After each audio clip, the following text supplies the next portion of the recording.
So first is you need to have a car na pwede or qualified sa Grab. To verify this one, you can go to the Grab office or LTFRB kung ano yung car na tinatanggap nila ngayon. Kasi dati nung nag-apply ako, that was I think a year ago, yung nire-record nila is at least 2023 car so that it will be reliable if ginagamit siya for business. So this year, based sa nalaman ko doon sa LTFRB, yung tinatanggap nila is year 2024 na. Para naman, hindi kasi pwede pag luma yung car kasi baka masira or hindi na siya qualified. So, that's the first thing that you will do. After that one, dati medyo hindi siya mahirap ipasok since bago pa. But right now, medyo mahirap na siya kasi nag-aagawan na ng slot yung mga operators at mga drivers na bago sa industriya. So the first thing is yun, kailangan may car. Pangalawa, pag may car ka na, kailangan mayroong ORCR or any proof na purchase yung car under your name. So second is ito yung kailangan mo ng permits. And the first step is DTI. You can register it online and around 1,000 pesos lang yung nagastos ko since hindi naman siya around the Philippines. It's only in Cebu. Nung DTI ay kailangan natin kumuha ng mayor's permit at saka BIR. So yung mayor's permit, depende po yan sa municipality or isang syudad kung magkano yung expenses based sa assessment nila. So iba-iba. Pero yung sa amin, nakabayad ako ng around, I think 5,000 to 6,000 pesos. Lahat-lahat na yon. And then for BIR, nag-cost lang siya ng around 1,500. It's supposed to be 500 lang yung registration but since nag-penalty, yung 1,000 penalty yun kasi dapat pag nakuha mo na yung DTI, after 30 days, kailangan ma-register mo na siya sa BIR. So the questions is, ano po yung kailangan mo sa BIR para makapag-register na yung business mo? So yung kailangan mo doon is, dati nagre-record sila ng mayor's permit or LGU's permit. Pero ngayon, kahit mayroon ka lang DTI, they will register it na. Ako lang po yung nag-process sa BIR kasi gusto kong matutunan. So I did it myself. Tapos nagpunta ako doon sa BIR na branch under yung location ko, which is yung Talisay. So nagpunta ako ng umaga, 7:30, and tatapos ako by lunch. So yun yung isa sa mga unang gastos ko para ma-prepare ko yung car at business for Grab. And after ng BIR, make sure na meron kayong resibo, yung OR na hinihingi ng mga pasahero. Kasi once you are operating and once you are registered with the BIR, you have to make sure na kaya mo mag-issue ng OR, which is yun yung required ng ibang pasahero kasi usually ginagamit nila yan for refund or for dinideclare nila as expenses for their business as well. Go to LTFRB. Sa LTFRB, kailangan mong mag-check kung ano yung requirements nila. So, para makita mo yung requirements nila, I will put it down, tapos sa comment, para makita nyo kung ano yung kailangan. Medyo madami talaga siya. Pag nakapunta ka ng LTFRB, pwede ka nang, pag meron siyang slot, pwede ka na makipag-coordinate sa Grab office at saka LTFRB para makakuha ng slot. But as of now, dahil sobrang end demand yung Grab at naghahanap ng slot yung iba't ibang tao, yung drivers, operators, medyo malimit sila sa slots ngayon. Kasi nung una dati, medyo madali lang siya. Last year, nung nagkuha kami ng isang car na naman for Grab, umabot siya ng 2 months from the waiting list bago nabigyan ng slot. So, yeah. Right now, meron din kaming unit na ongoing, waiting list siya sa LTFRB. Tapos, we're just waiting for the slot. So, kailan ba magkakaroon ng slot? Based sa observation and experience namin, bago sila makapasok ng bagong slot, ay kailangan meron na silang madidismiss na lumang car, which is 5 years ago. Kasi pag 5 years na yung car mo, i-assess nila yan if okay pa ba yung car mo, pwede pa bang tumakbo as Grab car, pwede pa bang gamitin para magkuha ng mga passengers. If hindi na, i-dismiss nila yun, tatanggalin nila yun. Pag nagtanggal na sila ng mga iba't ibang units, or let's say around 100 units, pwede na namang silang magbigay ng bagong slot. Kasi hindi man pwede na madaming kotse, yung Grab, palaging tanggap. So, the competition will be really, really high and it will also affect the Grab business at yung drivers natin. So, I think that's the reason. So, ngayon, merong konting problema. Medyo super delayed yung slot. And I went to LTFRB, what's the reason behind, bakit masyadong matagal. And nag-disclose naman yung babae doon na nandun sa LTFRB. Nasabi niya, mayroong operators ng taxi, hindi niya minention kung sino, or ilan sila, na sinabi na nag-oppose sila, bakit daw binibigyan ng maraming slots yung Grab, ganyan.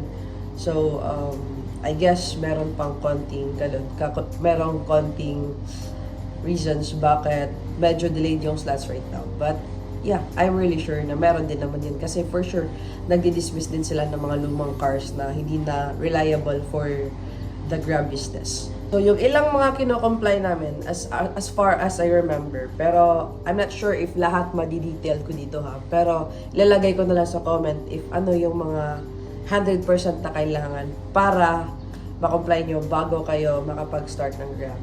So, isa doon is yung kotse, kailangan hindi siya tinted. Or if ever tint man siya, make sure na makikita yung tao sa loob. For the safety na lang din sa mga pasahero siguro.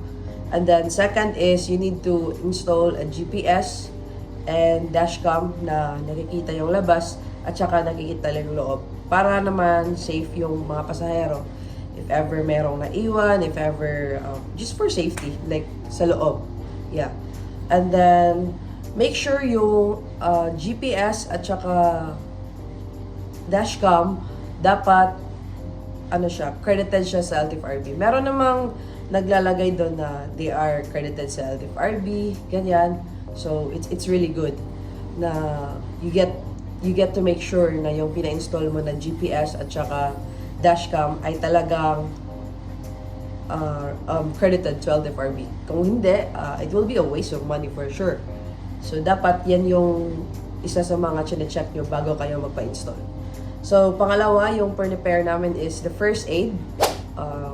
Just meron kang first aid doon sa kotse kasi ginagamit daw yan in case yung pasahero, like that, or na-involve yung kotse sa aksidente. So, it can be used for the first aid. And then, also make sure na merong fire extinguisher, kahit yung maliit. Tapos, hindi siya expire kasi i-check ng LTFRB yan. Merong assigned person na nag-check sa mga kotse na ganyan. Another thing na prepare namin is the umbrella. Dalawang umbrella for the passenger. Yung malaki, just to cover the passenger para hindi mabasa kung may ulan. Another thing is pumunta kami sa isang refer ng Grab and LTFRB na dapat meron documents na piniprepare yung isang law firm para pa-apply or ma-process natin yung Grab business natin. So, na-refer nila kami sa isang law firm na doon yung nag-fill up ka ng mga documents. Like, for example, nag-apply ka, kailangan ng details ng car, kailangan ng details ng operator, kailangan ng details kung sino yung driver, at saka sino yung mga SPA in case wala ka. So, yung sa amin is Mosong, which is yun naman yung usually na ginagamit ng Grab dito sa Cebu. I'm not just sure if merong iba, but I think merong isa. Hindi ko lang alam kung ano, kasi usually dun na kami nagpupunta sa Mosong for the documents na kailangan i-fill up. So, I'll just comment down that below later para mas maintindihan at makita nyo kung ano yung mga documents na yon. And I think we paid around 2,000 for that one, dun sa Mosong, para i-fill up namin doon, tsaka notarize siya. Tapos isa din yun sa isasubmit natin sa LTFRB. Kasi pag nagsasubmit ka sa LTFRB ng documents, lahat-lahat, ng certificate na may GPS ka, ng certificate na meron kang dashcam, na certificate na meron ka ng mga docs, ganyan, at saka yung ORCR or na, yung any proof na purchase ng car, kailangan mo siyang ilalagay ng folder, tapos nakatabing siya. So, I'll just show that also in the next video kasi hindi siya magkakasya dito. Tapos, isa na naman sa binayaran namin para before mag-grab car yung kotse is the PAMI. Isa yung insurance na kailangan din para sa kotse bago siya tumakbo as grab car. So, kinuha namin yung insurance doon lang malapit sa LTFRB. So, meron naman daw mga ibang businesses na related talaga sa LTFRB na malapit sa kanila. For some reason, kasi in demand yun sa kanila eh. I think we paid around 2,000 pesos for that one. Around 2,500. So, medyo malaki-laki talaga yung gastos. Yung GPS, tsaka yung dashcam, it costs, I think, 11,000. So, yung estimate na panimula kong ginastos as Grab operator is, una, yung down payment ng car, which is 8,000 pesos. Kasi pinili ko yung Mirage G4 2024. And then, pag meron kang libreng 2 months or 3 months, maswerte ka. Pero pag wala, yung iba kasi wala, you have to pay or secure money for the first 3 months para, kasi yung 3 months na yan pa yung time na magpa-process ka ng kotse para maging Grab ready siya. So, as of that month is hindi pa siya Grab ready. So, let's say yung monthly ko 17,900 times 3, yan po yung isa sa mga nilalaanan ko ng pera o prepare para ma-prepare ko yung kotse to become a Grab car. DTI, which is 1,000 pesos. Tapos sa BIR, pag wala kang penalty, 500 pesos. Tapos kailangan mo ng OR or resibo from BIR or registered from BIR. Usually, merong nagre-range 1,500 to 2,500. Depende na lang po sa inyo kung saan kayo maghanap ng printer, ng resibo. Pero usually sa BIR, meron namang lumalapit doon na nag-print sila ng resibo. Pero pag may kilala kayo, mas mabuti kasi mas makaka-save kayo. So next one is yung GPS at dashcam, which cost me around 11,000 pesos to 12,000 pesos. So the next one is the first aid. Gumastos lang ako ng around 500 pesos for that one. And then the fire extinguisher that cost me 1,500 kasi maliit lang yung fire extinguisher na pinili ko. And then yung PAME, that's 2,500. And then yung sa Mosong, gumastos ako ng 1,500. Tapos ako yung nagpa-notarize sa labas. So, another 1,000. So, kilala ko yung lawyer na nag-notarize niyan. Kaya mura. Pero, usually, merong 1,500 to 2K. Depende na lang yan sa abogado kung magkano yung hiningi nila para maging notarize yung documents nyo. So, these are just the first steps para magkaroon ka ng kotse na Grab car. Performance was the bank statement, yung SWA, para makita na you are capable. At least meron daw 25,000 sa account mo. Or I think, I'm not sure, but yeah, I think around that one.